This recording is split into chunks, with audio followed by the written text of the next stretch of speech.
जय श्री कृष्णा। आज हम बैसाख मास में मोहिनी एकादशी की कथा और उनके व्रत पूजा विधि सब जानेंगे। जय श्री कृष्ण भगवान की जय। हिंदू धर्म में एकादशी का विशेष महत्व बताया गया है। एक साल में 24 एकादशी आती है। इनमें बैसाख मास के शुक्ल पक्ष की एकादशी को मोहिनी एकादशी कहा जाता है। इस बार ये एकादशी 19 मई रविवार को है। ये एकादशी भगवान विष्णु के मोहिनी अवतार से संबंधित है। इस बार मोहिनी एकादशी पर कई शुभ योग बन रहे हैं। इन शुभ योगों में किए गए व्रत पूजा उपाय का फल कई गुना होकर मिलेगा। इस दिन स्वार्थ सिद्धि, अमर्त सिद्धि, मानस और पद नाम के 4 शुभ योग बन रहे हैं। स्वार्थ सिद्धि योग में किए गए सभी काम सफल होते हैं। अमृत सिद्धि योग में किए गए उपायों में जीवन सुख समृद्धि आती है। मोहिनी एकादशी के व्रत की पूजा विधि। 19 मई को सुबह जल्दी उठकर स्नान आदि करें। इसके बाद हाथ में पानी और फूल लेकर व्रत पूजा का संकल्प ले। जिस तरह व्रत आप करना चाहते हो उसी के अनुसार संकल्प लेना चाहिए। घर में किसी साफ स्थान पर गंगा जल या गोमूत्र को छिड़कर उसे पवित्र करें। यहाँ पर एक बाजोट काठ का पट्टा स्थापित करें। इसके ऊपर सफ़ेद कपड़ा बिछाए और भगवान विष्णु की प्रतिमा चित्र जो भी आपके पास हो वो उस पट्टे के ऊपर लगाए। पट्टे के ऊपर भगवान विष्णु की प्रतिमा के सीधे हाथ की ओर पानी से भरा एक कलश भी रखे। सबसे पहले भगवान विष्णु को कुमकुम का तिलक लगाए। इसके बाद कलश पर तिलक लगाए। कलश के मुख पर नारियल रखे, मूली बांधे, भगवान की प्रतिमा पर हार फूल और चढ़ाए। शुद्ध घी का दीपक जलाए। एक एक करके अबीर, गुलाल, रोली, कुमकुम आदि चीजें चढ़ाते रहे। सबसे अंत में अपने इच्छा अनुसार भोग लगाए। अंत में आरती करे। प्रसाद सभी लोगों को बांट कर दे। पूरा दिन व्रत के नियम का पालन करे। एक समय फलाहार कर सकते हो। रात्रि में जागरण करे। भजन कीर्तन में मन लगाए। अगले दिन यानी 20 मई रविवार को सुबह शुभ मुहूर्त में ब्राह्मणों को भोजन कराए। एकादशी का पारण करे। उन्हें दान दक्षिणा देकर संतुष्ट करे। 20 मई को 5:28 तक से लेकर 8:12 तक पारण का समय रहेगा। ब्राह्मणों के जाने के बाद समय भोजन करे। इसे ही पारण कहा जाता है। बिना पारण के किसी भी व्रत का संपूर्ण फल नहीं मिलता है। पारण के समय रोटी सब्जी जो भी मीठा हो बना से ने चावल दाल जरूर बनाए। एकादशी के व्रत का पारण चावल दाल से ही करना चाहिए। इस व्रत को करने से आपकी हर इच्छा पूरी होती है। तो भगवान विष्णु की आरती करें और कथा सुने। मोहिनी एकादशी व्रत में भगवान विष्णु और माता लक्ष्मी की विशेष आराधना करनी चाहिए।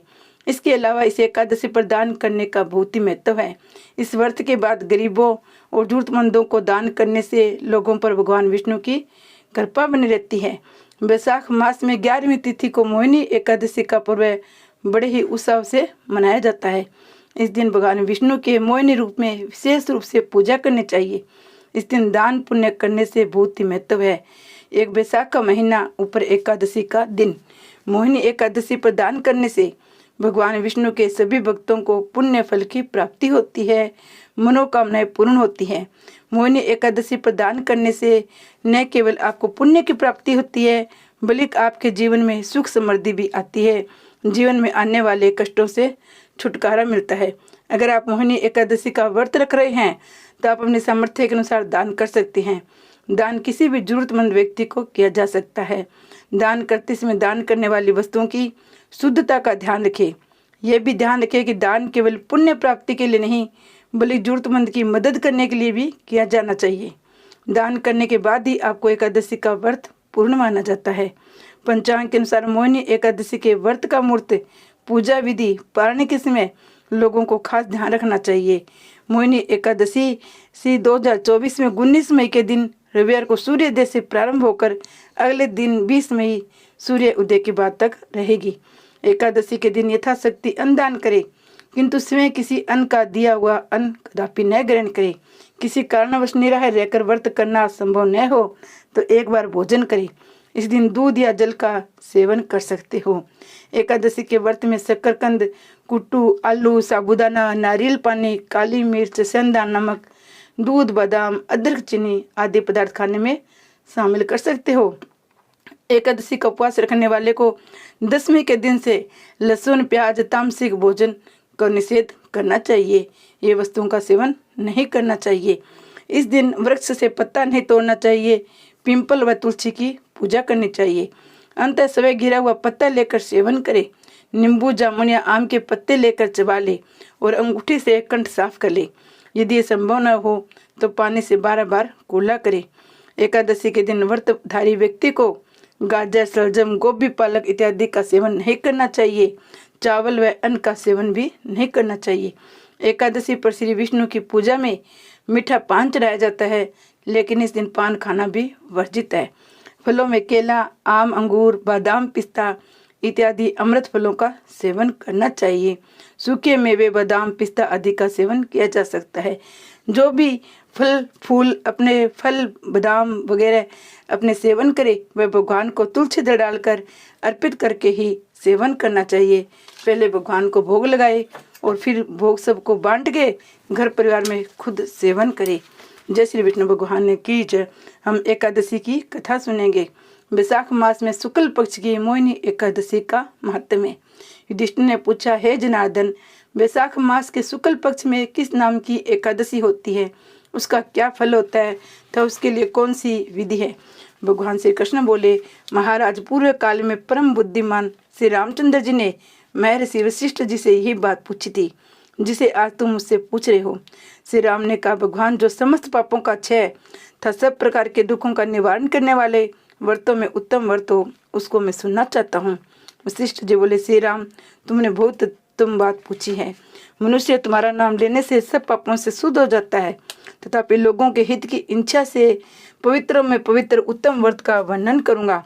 वैशाख मास के शुक्ल पक्ष में जो एकादशी आती है उसका नाम मोहिनी एकादशी है। वह सब पापों को हरने वाली और उत्तम है। इस व्रत के प्रभाव से मनुष्य मोह जाल तथा पातक समूह से छुटकारा पा जाते हैं। सरस्वती नदी के रमणीय तट पर भद्रावती नाम की सुंदर नगरी है। वहाँ धरतीमान नामक राजा, जो चंद्रवंश में उत्पन्न सत्य प्रतिज्ञ थे, राज्य करते थे। उसी नगर में एक वैश्य रहता था जो धन धान्य से परिपूर्ण और समृद्धिशाली था। उसका नाम था धनपाल। वह सदा पुण्य कर्म में लगा रहता था। दूसरों के लिए पोसला, कुआ, मिठा, मठ, बगीचा, पोखरा और घर बनवाया करता था। भगवान श्री विष्णु की भक्ति से उसका हार्दिक अनुराग था। वह सदा शांत रहता था। उसके 5 पुत्र थे, सुमना, धूतिमान, मेधावी, सुकृत और था दृष्ट बुद्धि। दृष्ट बुद्धि 5वां था।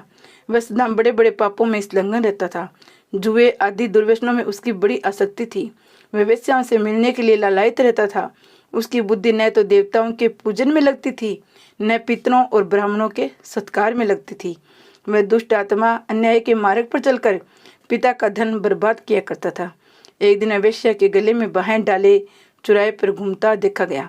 तब पिता ने उसे घर से निकाल दिया। तब बंधु बांधवों ने भी उसका परित्याग कर दिया। अब वह दिन रात दुख और शोक में डूबा हुआ, कष्ट पर कष्ट उठाता हुआ इधर उधर भटकने लगा। एक दिन किसी पुण्य के उदय होने से वह महर्षि कौंडिन्य के आश्रम पर जा पहुंचा। वैशाख का महीना था। तपोधन कौंडिन्य गंगा जी में स्नान करके आए थे। दृष्ट बुद्धि शोक के भार से पीड़ित हो मुनि और कौंडिन्य के पास गया और हाथ जोड़ सामने खड़ा होकर बोला, हे ब्राह्मण द्विज श्रेष्ठ, मुझ पर दया करके कोई ऐसा व्रत बताइए जिसके पुण्य के प्रभाव से मेरी मुक्ति हो। कौंडिन्य मुनि बोले, वैशाख के शुक्ल पक्ष में मोहिनी नाम से प्रसिद्ध एकादशी का व्रत करो। मोहिनी को उपवास करने पर प्राणियों के अनेक जन्म के किए हुए मेरु पर्वत जैसे महापाप भी नष्ट हो जाते हैं। वशिष्ठ जी कहते हैं, श्री रामचंद्र मुनि का ये वचन सुनकर दुष्ट बुद्धि का चित्त प्रसन्न हो गया। उसने कौंडिन्य के उपदेश से विधि पूर्वक मोहिनी एकादशी का व्रत किया। नरप श्रेष्ठ इस व्रत के करने से वह निष्पाप हो गया। दिव्य देह धारण करके गरुड़ पर आरूढ़ हो सब प्रकार के उपद्रवों से रहित श्री विष्णु धाम को चला गया। इस प्रकार ये मोहिनी एकादशी का व्रत बहुत ही उत्तम है। इसके पढ़ने और सुनने से सहस्त्र गोदान का फल मिलता है। जय एकादशी माता की जय। जय विष्णु भगवान की जय। हरे राम राम राम हरे हरे, हरे कृष्णा कृष्ण कृष्ण हरे हरे।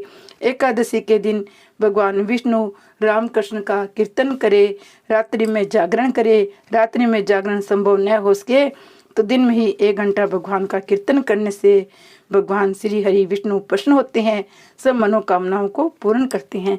जय विष्णु भगवान की जय हो।